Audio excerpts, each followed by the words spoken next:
puede liquidar la nube al centro, va de Ayala, es bueno, viene Silva.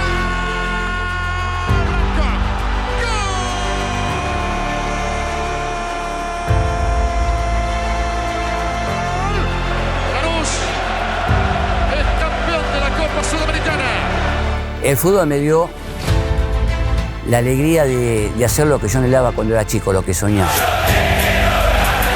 Iba a todas las canchas, jugaba todo el día al fútbol, entonces soñé toda la vida por entrar en una cancha de fútbol y poder jugar. Miro la platea, miro lo que ha crecido, lo que es este club ahora y realmente es un orgullo muy grande. Vi por esta cancha jugar excelentes jugadores y eso a mí me demostró que es, además de ser una gran familia, es el lugar donde los sueños, si te los propones, lo vas a cumplir. Lanús, campeón del fútbol argentino. Hoy en Tirando Data, la historia del Club Lanús.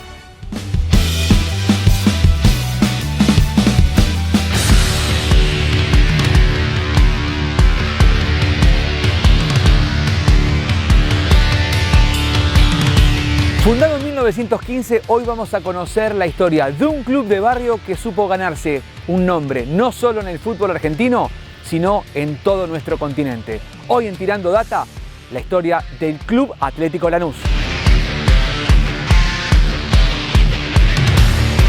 Mi pasión por el Club Lanús arrancó siendo chico. Mis primeros recuerdos datan de la década del 70, Lanús en el ascenso, años 75, 76, cuando vine a la cancha por primera vez. Obviamente que el estadio era totalmente distinto y a partir de ahí, como socio y como hincha, lo seguía casi a todas las canchas que pude ir, ¿no? Por supuesto, siempre que podía. Ya siendo adulto, me empezó a interesar un poquito el saber de su historia, a investigar, a entrevistar a socios vitalicios, exjugadores, y así pude, en el año 2011, llegar a la publicación del primer libro, que se llamó 96 años de fútbol granate, y a partir de ahí comencé una carrera hacia adelante en tratar de cubrir todos los aspectos de la historia del club.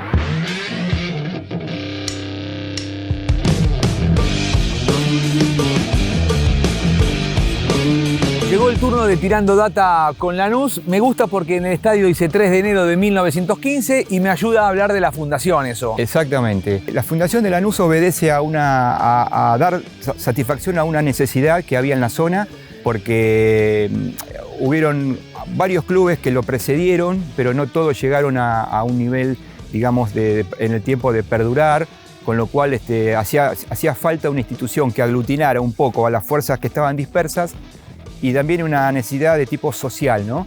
A diferencia de otras instituciones que a veces el club se funda en base a un equipo de chicos, acá el germen de la fundación fue un grupo de personas, ya muchos de ellos comerciantes, profesionales e incluso políticos, deciden reunirse, autoconvocarse en un salón que está muy cerquita de acá, en la avenida 9 de Julio y Madariaga, y ahí lo que era el Club del Progreso deciden reunirse un domingo, aproximadamente entre 25 y 30 personas, y dan origen a esto que hoy tenemos, que es el Club Atlético Lanús, ¿no? Eso fue a las 3 de la tarde del domingo 3 de enero de 1915. El nombre salió inmediatamente y identificó al club con la ciudad, que después se termina transformando en todo un partido, en todo un distrito. Exacto. En realidad, cuando el club se funda, en esa acta institucional todavía no tenía nombre. El nombre vino en la semana aproximadamente, según las actas del club. Incluso hubo una discusión si llamarlo Club Atlético de Lanús, Lanús Fútbol Club. La moción que ganó fue Club Atlético de Lanús, y después, a través de una discusión que se suscitó ahí entre los socios, decidieron quitarle el D. Entonces quedó Club Atlético Lanús. Uno se pregunta por qué, ¿no? Acá, originalmente, el pueblo fue fundado por Analcarsi y Lanús, ya en las últimas décadas del siglo XIX.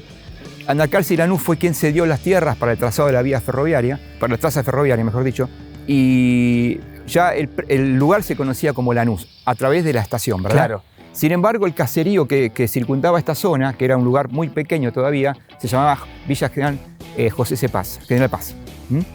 Y la calle, que 9 de Julio, se llamaba en ese momento José Cepaz. Claro, porque todavía, si no me equivoco, era partido de Avellaneda. Claro, todavía desde el punto de vista político-administrativo, esta región era parte del partido de Avellaneda, lo que antes fue Barracas al Sur. Y ese nombre fue no solamente identificando a la ciudad de Lanús, ya vamos a hablar de los años que siguieron, pero se fue identificando también Chingolo, Lanús Este y Lanús Oeste, como que Claro. también fue ganando terreno. ¿El Claro. nombre los ayudó mucho en eso, crees? Yo creo que sí, yo creo que en lo que tiene que ver con el nombre, Lanús precedió a la ciudad, al municipio. Tengamos en cuenta que como municipio Lanús existe desde el año 1944. Después de eso se integró una comisión para fijar los límites. De hecho, cuando se constituye el municipio del partido de Lanús, le han quitado un poco de terreno a Quilmes, un poco de terreno a Loma de Zamora, a Avellaneda, ¿no? Y con todo eso se configuró Sí, de hecho, Herli municipio. queda mitad y mitad de cada Claro, lado. Herli queda partido, hay gente que piensa que Piñero puede estar parte en Lanús también. Bueno, Valentina Alsina obviamente se integró también a lo que es Lanús, al municipio de Lanús. Y bueno, tengamos en cuenta que el municipio de Lanús, si bien es un municipio pequeño desde el punto de vista territorial, pero es muy futbolero. Hoy, actualmente, en AFA compiten 4 instituciones: Lanús, Talleres, El Porvenir y Arenas. Y sin embargo, el municipio también tiene aproximadamente 1000 clubes barriales, o sea, tiene una presencia, no falta un club en ningún barrio. Hay muchos clubes. Lanús es chico en cuanto a su geografía, es uno muy poblado y con Sí, muchos clubes de Con fútbol. muchos clubes. Acá hay mucho fútbol. Acá Lanús tuvo una presencia desde el punto de vista deportivo, ¿no? Lanús asciende a Primera División en 1920 y se mantiene hasta 1949, una racha muy importante, y eso le permitió también crecer muchísimo, ¿no? Sin embargo, no estuvo ajeno a los vaivenes económicos, políticos, en fin, deportivos que toda institución pueda tener, pero bueno, es un club que ganó un espacio muy importante, y yo creo que también eso hizo que la identificación un poco del club con el municipio, con la gran ciudad, que hace que incluso ahora, si miramos un poco las cartelerías Sí. institucionales, ¿no?, de la municipalidad, vemos que han adoptado el color granate. De a ¿no? poquito empieza a ser más institucional el color de ustedes para con todos los ciudadanos. El color, ¿cómo aparece este color? ¿Granate? Granate es una historia muy, muy particular. Si nos atenemos a la historia, lo que está volcado en las actas, ya desde un primer momento estaba la decisión firme de adoptar este color. Es un color singular. Pero ¿qué pasaba? Eso provocaba también que el fabricante, el que proveía las camisetas, digamos, no podía obtener el color. Entonces, en los primeros años, hablamos del año 15 hasta el año 28 aproximadamente, Lanús utilizó una camiseta color rojo. En particular, ¿cuándo fue el quiebre? Yo lo sitúo en 1928 aproximadamente, cuando Lanús pudo obtener, a través de otro proveedor, lograr el color que se buscaba. ¿Y qué color se buscaba? ¿Granate? ¿Cómo figuran en las El actas? borrabino. Borrabino. Borrabino. Incluso hay una enmienda que se hizo. Estaba claro que la intención original de aquellos muchachos, de aquellos señores, porque eran todas personas grandes, era buscar un color que los distinguiera del resto, porque de hecho acá en la zona, como sabemos, la influencia independiente fue siempre muy fuerte. Talleres, que es un club que presidió Lanús, ya usaba el color rojo. Aquel primer Lanús, la primera década del siglo XX, usó una camiseta rojo y verde. O sea, había que distinguirse, había que separarse un poquito de esos clubes para obtener la identidad propia. Y lo lograron, porque incluso si ves algo decís que es Bordeaux, pero cuando ya empieza a utilizarse en el lenguaje, por lo menos de los argentinos, el color granate me parece que viene de ustedes. Claro, yo creo que en ese sentido Lanús es pionero y sin embargo, fíjense que pasaron 106 años y todavía no hay muchos clubes que se vuelquen a ese color. No, Venezuela tiene la famosa vino tinto. Claro, Venezuela, exacto. Me quedé con eso de Lanús que dijiste de la primera década del siglo XX. ¿Qué había? ¿Otro Lanús? Claro, Lanús se funda al torneo del 15, o sea, funda a Sí. principio de año. Hasta el año 14 había un club acá en la zona que se había fundado en marzo del año 1910, ¿no?, que estaba su sede social acá enfrente de lo que hoy es la Plaza Sarmiento, que se llamaba Lanús United, ¿no? Es un club humilde, pero que competía en el fútbol de entonces en la categoría más alta. Es una categoría de ascenso, es la división intermedia. Ese club, que tenía camiseta azul y blanca, tenía algunos problemas de índole económico, o sea, tenía fuga de jugadores, su estadio estaba en un lugar muy peligroso, de difícil acceso, Y ese club, con la muerte de su presidente al año siguiente, se termina disolviendo. Entonces, ¿qué ocurre? Durante muchas décadas hubo una confusión, digamos, que algunas personas pensaron que Lanús era el resultado de la fusión de dos clubes. En realidad no, ni siquiera es continuador. Lanús arrancó desde cero. Lo que sí hizo, y esto con la picardía de los dirigentes de entonces, es, como ese club estaba afiliado a lo que sería la AFA de entonces, ¿no? Lanús pide la plaza, lo consigue, ya en marzo del año 15 consigue la plaza, y el 11 de abril del año 15 Lanús juega su primer partido oficial, ¿no? Previo jugar un amistoso. Y ese primer partido oficial lo juega contra un club, hoy es desaparecido, que se llama Buenos Aires, Club Atlético Buenos Aires, en la isla Maciel, en el predio que está justo atrás de la cancha actual de San Telmo. Hoy ese predio está ocupado por un barrio de emergencia. Ahí juega Lanús su primer partido oficial.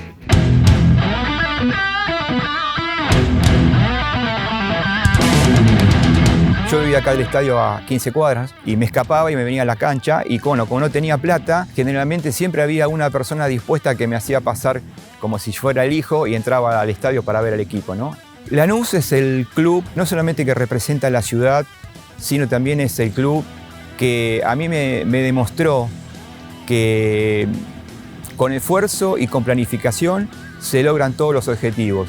Algo que también implemento en mi vida personal, ¿no? Lo vi a Lanús jugando en la B, lo vi a Lanús jugando en la C, y después, con las perspectivas del tiempo, 30 años después, lo vi campeón de primera división. Y lo vi también campeón en el fútbol sudamericano. Vi por esta cancha jugar excelentes jugadores, y eso a mí me demostró que es, además de ser una gran familia, es el lugar donde los sueños, si te los propones, los vas a cumplir.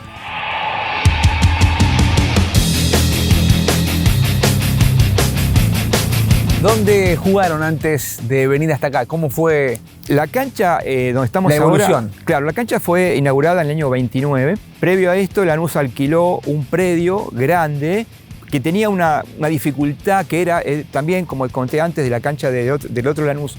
Era un predio de difícil acceso, terrenos anegadizos, donde era difícil, los rivales no querían jugar, pero donde Lanús se hizo muy fuerte, ¿no? Es un predio que está ubicado muy cerca de acá, Margarita, Güell, Suipacha, Deza, en fin. Ahí estuvo la cancha de Lanús del año 15 al año 27.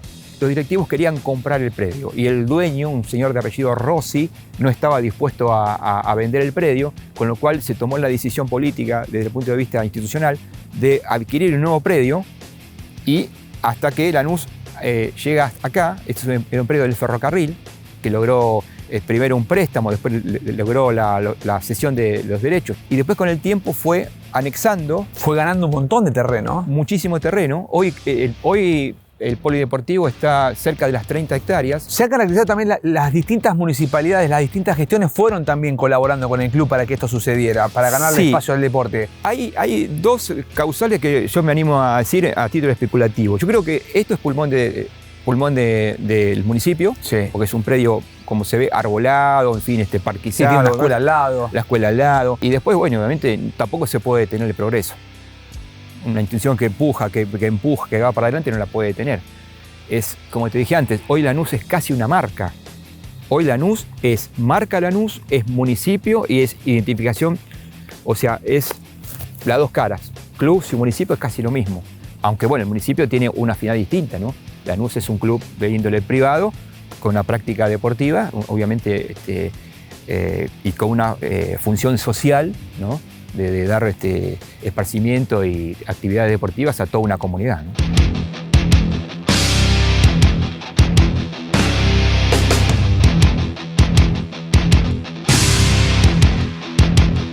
Mi nombre es José Luis Lodico, acá me dicen Pino, me conocen por Pino también, y jugué en la primera Lanús desde el año 72 hasta el 83. Llegué cuando tenía 13, 14 años, prácticamente habré jugado más de 20 años en el club. Yo, aparte de ser futbolista, yo a veces digo que yo soy el futbolista que más estuvo en la cancha, porque la gente se pregunta y se ríe. Lo que pasa es que yo, aparte de jugar, trabajaba 6 o 7 horas por día dentro del campo de juego pintando las publicidades. Entonces, el club me había facilitado un lugar que yo me hice como un taller en el club, donde yo dejaba de entrenar, me quedaba en la camilla un ratito en el vestuario, y después, bueno, venía a pintar 6 o 7 horas. Así que para mí Lanús representa toda mi vida deportiva, un amor muy grande, porque sigo trabajando en el club como entrenador, Entonces soy muy agradecido de todo eso. La verdad es como si fuese mi casa. Miro para un lado, miro para el otro, está todo muy distinto como cuando vos jugabas. Sí, está muy distinto. A mí me pasó lo mismo cuando entré. Me pasé a mirar todo, porque ¿qué pasa? Está hermoso, pero vos tenés una imagen de cuando yo jugaba. Pensaba que la cancha la veía como más grande. ¿Por qué? Porque los tablones había un espacio entre los tablones. Claro. Entonces tenía la sensación que estaban muy lejos. Pero ahora la veo, es una cosa espectacular. Es impresionante. No, y aparte el pasto. Lo malo es que no tenés excusa, digo. Claro. Acá hace un pase mal, pero la cancha está preciosa y la diferencia está en eso. El pasto, que no ves barro, el cuidado que tiene, lo que son las plateas, un estadio espectacular. Estamos cerca de una posición donde vos te movías en la cancha. ¿En qué año debutaste acá en Lanús? Yo debuté en el 72. Yo había jugado un partido en tercera contra Argentino Junior y agarra esa semana Ángel Labruna a la primera división. Y Lanús perdió un partido, creo que 5, 6, 8 a 0, no me acuerdo, en cancha de Argentino. Y nosotros ganamos 1-0. Y cuando volví a entrenar, el martes me dijeron, mañana presentate primera porque Labruna quiere hablar con vos. Siempre cuento lo espectacular que fue, porque me acuerdo que vos tenías esa imagen de Labruna, un señor espectacular, pero me habló con una humildad como si fuese mi papá. Me dijo, ¿querés jugar? Me senté, me dijo, ¿lo digo? Sí. ¿Querés jugar en primera el domingo? Así como te lo digo a vos. Jugábamos contra San Lorenzo, el equipo 72, que ahí se retiró San Filipo en ese partido. Y me dijo, ¿querés jugar en primera? ¿Cómo no voy a querer?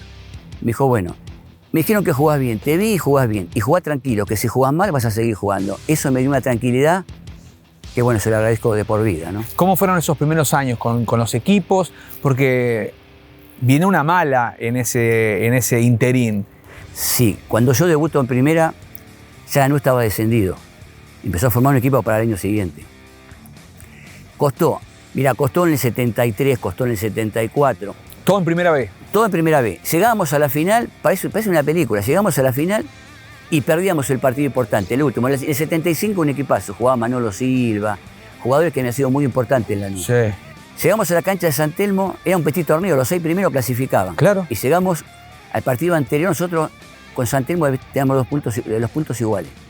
Perdimos 1-0, ¿viste? No podíamos creer, perdimos el ascenso. Pero al año siguiente, ahí en cancha de San Lorenzo contra Almirante Brown en la final, eso fue la gloria, ya no había lugar para no ascender, porque además el equipo era maravilloso, ¿entendés? Era muy fuerte Lanús en el ascenso. ¿Qué tenía de particular esa identidad y si hoy por hoy la mantiene este equipo, que es un poco más lujoso en instalaciones, pero en cuanto a la identidad de juego, ¿se mantiene? Sí, se mantiene. Lanús siempre se caracterizó por jugar bien. Cuando vos ves, que yo era muy chiquito, pero ves el Lanús del 70 con Miniti, Cabrero, Acosta, Silva de Mario, hoy serían figuras todas y se fue al descenso. ¿Por qué? No se vendía jugadores. Los equipos de antes siempre mantenían un plantel siempre 7 u 8, entonces eran superiores a vos. Pero siempre se caracterizó por tener buenos jugadores. Siempre jugó bien en cualquier categoría Lanús. Porque si vos analizás que acá después en primera C jugó el Negro Enrique en 81, te podés imaginar a Tadí, así que lo que nombramos, lo que era ese equipo. Pero siempre tuvo eso, y hasta el día de hoy lo mantiene. Cuando ves jugar a Lanús, tiene una identidad, siempre se habla del buen juego de Lanús. Esto te lo tengo que preguntar, porque Tirando Data abarca toda la historia de Lanús. Desde 1915 es el peor momento de Lanús cuando descienden a la primera C. ¿Y qué era de tu vida en ese entonces? Yo haciendo en primera con Lanús en el 76. Estuve a punto de pasar a Boca, se hablaba de Boca, se hablaba de muchas cosas. Yo ya casi no venía porque me decían que iba a pasar un equipo muy grande. A lo último, Silvero, el técnico que había ascendido con nosotros, viste, vos tenés 23, 24 años y todo es color de rosa, quedate un año más todo. El problema es que empezaron a caer jugadores, yo no tengo nada con los jugadores, pero éramos 45 jugadores, 46. Se empezó a desarmar ese equipo que era espectacular, terminó descendiendo. De ahí yo me voy a Banfield a préstamo porque en un momento discuto con Silvero porque no podíamos jugar. Después de haber ascendido no jugábamos, entonces ¿qué pasa? Me quedé parado casi 6 o 7 meses. Cuando Lanús desciende me quería morir. Tuve 4 años para ascender, ¿cómo iba a jugar? Y ahí me llama Central y me llama Banfield y volví a firmar a Banfield. Firmé por un año. El Banfield de esa época no había tanta rivalidad, pero igual me trataron bien, no tiene nada que ver. Se portaron muy bien conmigo. ¿Con quién era la rivalidad en esa época de Lanús? Talleres de Remedio Escalada. Siempre se hablaba más de Talleres, no era Banfield. Yo fui a Banfield y hablamos con la gente de Lanús, todo, y fui sin opción. Al fin de año nos reuníamos. Lo que menos pensé en mi vida es que Lanús se vaya a primera C.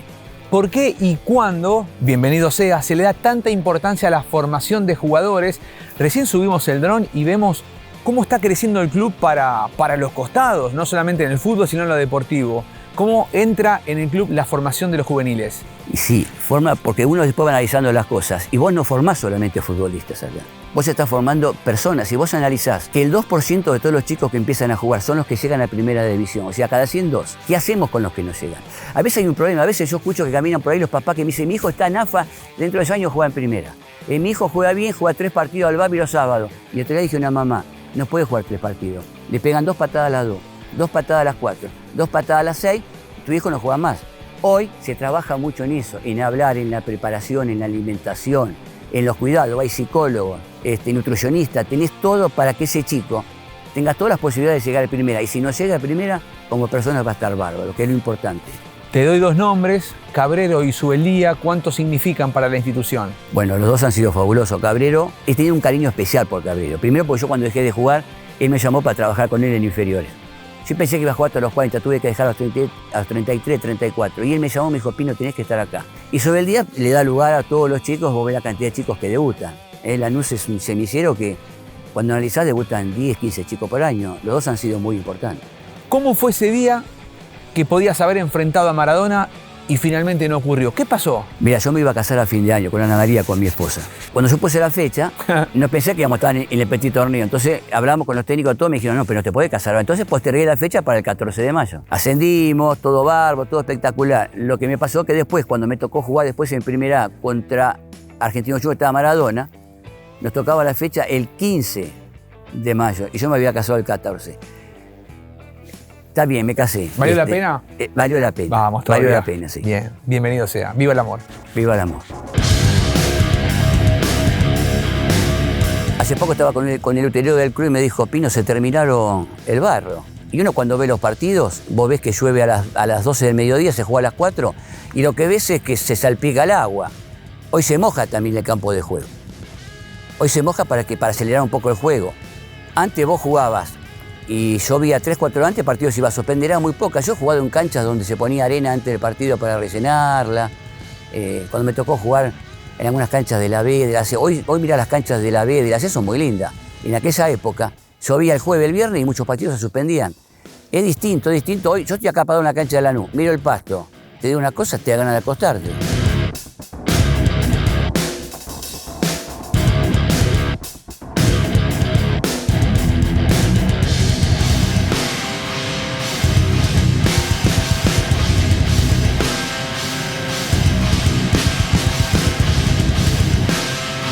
¿Qué tenemos que saber de Lanús de los años 50? ¿Qué equipo es importante? Hay un quiebre en la historia de Lanús. En la década del 50, Lanús formó un gran equipo, al que le decían los Globetrotters, equipo que se destacaba por un fútbol ofensivo, un fútbol muy vistoso, donde para ser parte del equipo había que jugar bien. Y fue un equipo que ganó adeptos, que incluso se dice que hinchas de otros clubes lo seguían, ¿no? Es un equipo que estuvo muy cerca de ser campeón en ese año 56 y que tuvo la mala suerte histórica que se cruzó con el mejor River de la historia, el River tricampeón. Lanús y River estuvieron en la pelea, con Boca también, en la pelea de ese año, y hubo un partido que marcó un quiebre porque Lanús lamentablemente no pudo ganar, perdió acá en este estadio 3-1. River en ese partido le sacó 2 puntos de ventaja a falta de 5 fechas, y a pesar de que Lanús siguió ganando, River también siguió ganando y no pudo ser campeón. Pero ese equipo marcó a toda una generación. De chico, yo crecí escuchando a mis mayores hablando de ese equipo. Sí. El equipo del 56, el famoso equipo de Da Ponte, Guidi Nacional, ¿no? Formaba con Álvarez Vega, Prato y Beltrán, Da Ponte, Guidi, Nacionales, Emilio Fernández, Osvaldo Gil, Benito Cejas, Dante Lugo y Ramón Felipe Moyano. ¿Qué hay que destacar desde los Globetrotters hasta el descenso a la Primera C? Que a ustedes les duele, pero hay que mencionarlo dentro de la historia. Sí, ahí tenemos que hablar un poco de la historia no tan buena del Club Lanús a nivel fútbol, hablamos, ¿no? Sí. Al hecho de no haber sido campeón, le siguió una frustración muy grande. De hecho, muchos jugadores quedaron marcados. Siempre está el tema de la sospecha. En realidad nada de eso ocurrió. Fue un evento deportivo. Lanús el partido lo ganaba 1-0, no lo pudo definir. River con mayor calidad, mayor experiencia, termina quedándose con el partido y bueno, después sale campeón. A eso le siguieron años, digamos, de pobreza futbolística, si vale la palabra, ¿verdad? Lanús después en el 61 desciende a Primera B. En el 64 recupera la plaza, arma un equipo muy importante, el famoso equipo de los albañiles, ya hablamos de la década del 60, ¿verdad? Con Silvio Acosta, De Mario, en fin, tuvo un equipo de también grandes jugadores. Eso viene justo a coincidir con un despegue en Lanús desde el punto de vista institucional y también de ganar más terrenos y de crear lo que hoy es el polideportivo, que hizo que el club invirtiera mucho dinero en eso y un poco el tema del fútbol quedó debilitado y vuelve a descender, ya hablamos del año 71, y arranca lo que sería la década negra, en el sentido más literal posible que podamos entender, de Lanús a nivel deportivo e institucional y económico. Si bien recuperan la categoría rápido en el 72, vuelve a descender a la primera B y ya empiezan los problemas políticos internos, la desunión, en fin. Y esto desemboca en el caos de la C. Claro, en el caos y es como un embudo, ¿verdad? Te va llevando a un camino, o sea, y Lanús termina jugando en primera C, algo que era impensado, y vemos a un Lanús luchando, primero desde la unidad política, que fue algo fundamental para empezar la recuperación, ¿no? Después lo económico, había deudas que pagar, había compromisos, había proveedores, en fin, muchos juicios, y poco a poco fue negociando con cada acreedor. Hubieron episodios que marcaron un antes y un después, como una famosa rifa que se hizo a fines de los 70, hizo una gran campaña publicitaria y logró colocar, digamos, las dos rifas que hizo, con premios importantes para la época, por ejemplo, un auto 0 kilómetro en aquel momento, departamentos, electrodomésticos. Y es así que a los 2 años de estar en la C, ya se empezaba a proyectar el Lanús del futuro. Todavía con juicios en trámite, Lanús ya estaba proyectando lo que hoy es el estadio que está en la sede social, en la avenida 9 de Julio, lo que hoy es el estadio de básquet, ¿verdad? Entonces ya había una visión de futuro de que del problema se iba a salir, y eso con el tiempo quedó totalmente confirmado, porque de hecho en la década del 90 Lanús explota como el club modelo, y así si vamos a las revistas de la época y a los diarios, vamos a encontrar esas referencias donde Lanús empezó a ya mostrar una unidad política, un sentido de pertenencia, donde las cosas se hablan adentro y todos tenemos para el mismo lado. Y bueno, eso desembocó en el éxito deportivo, ¿no? Que todos conocemos.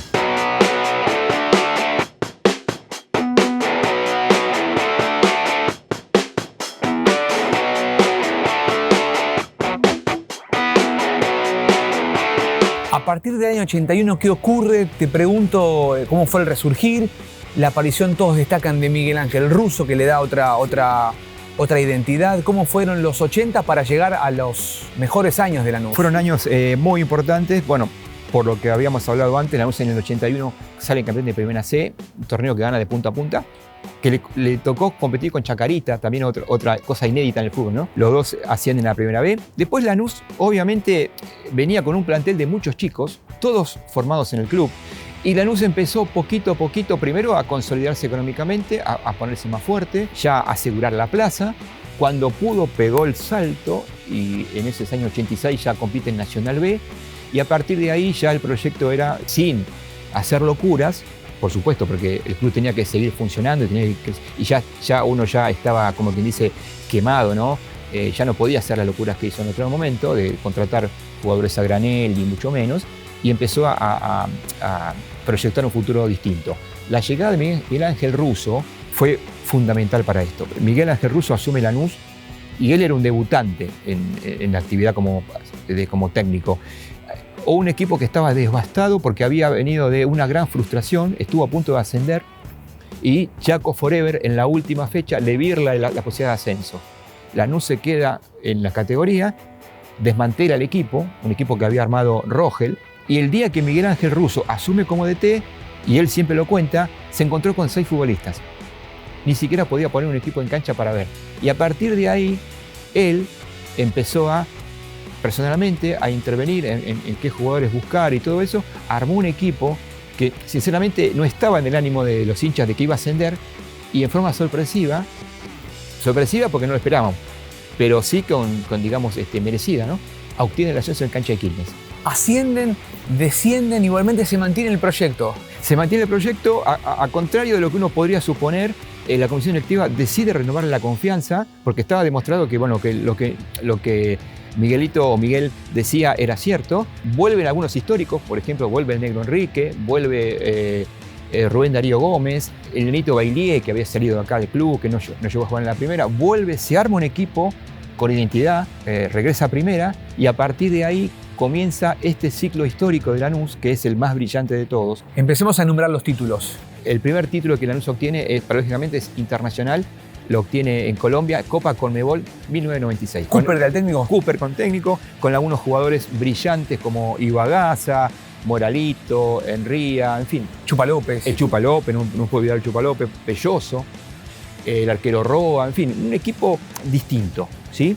De hecho, empiezan a crecer el club y parece que todo lo que sembraron en los finales de los 70, 80, empieza a ver sus frutos, los resultados, porque eran resultados en obras y resultados deportivos, porque ganan el primer título en el profesionalismo. Para atrás, no muchos años, estamos jugando en estadios que, bueno, obviamente nunca empezamos a jugar, y de repente, bueno, vemos con un equipo que puede ser campeón, que todo apunta para allá, se arma un equipo, jugadores que se comprometen con esto, y bueno, y sí, el título del 2007 fue el primer título local ganado en la cancha de Boca, después de un empate de 1-1, y a partir de ahí, bueno, todo lo que ya sabemos, ¿no? O sea, ahí se empezó el efecto dominó de que una cosa te lleva con la otra, ya sentís que podés ganar, que podés competir de igual a igual. Sigamos con los títulos locales. Después uno dice, bueno, fue el título de Lanús, pero después viene el otro título con Almirón.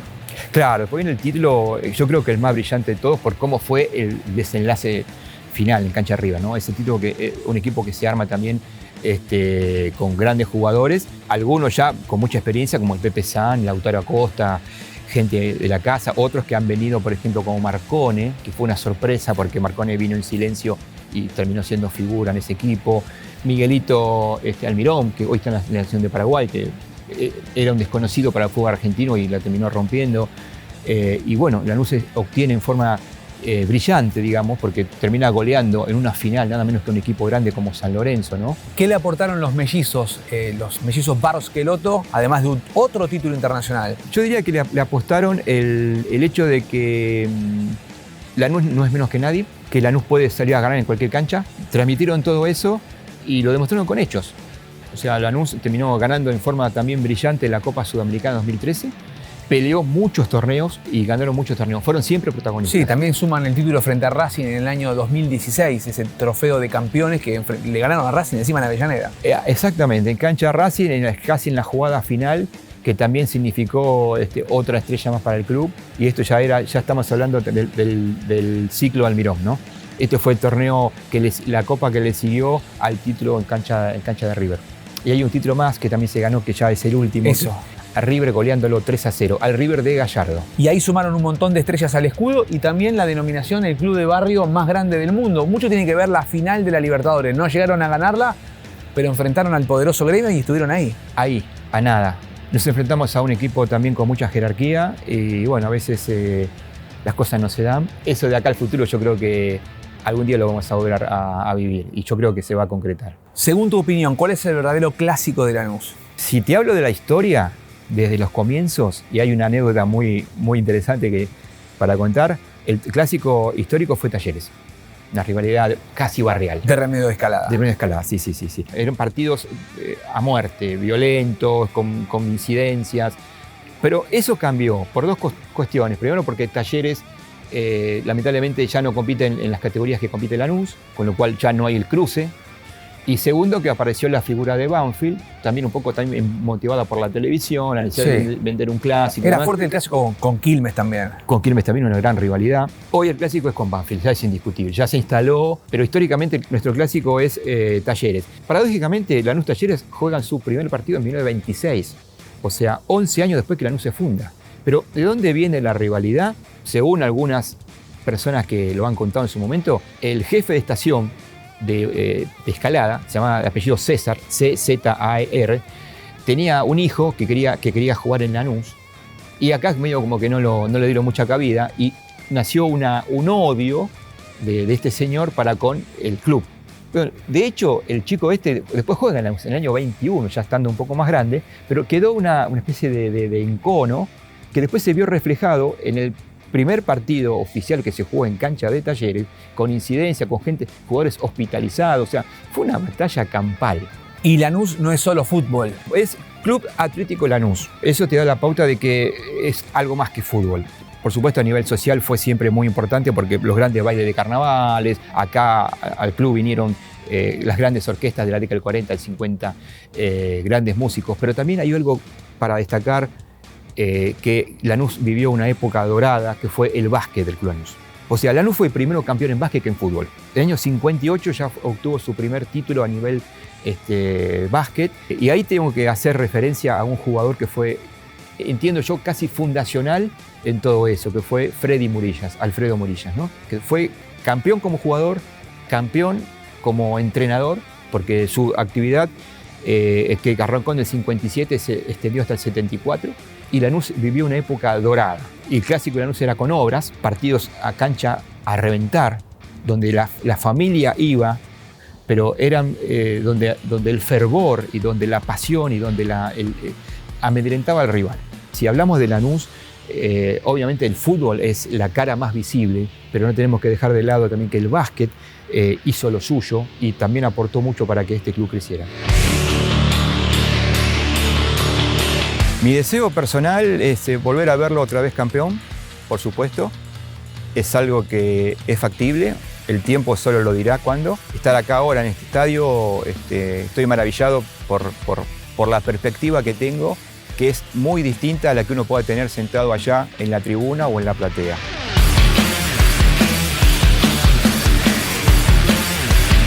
Hasta aquí llegó la historia del club de barrio más grande del mundo. Si te gustó, suscríbete, dale like y compartilo en todos tus grupos para que lo vea todo el mundo. Además, déjanos un comentario porque los leemos a todos y preparamos más capítulos con más historias para Tirando Data.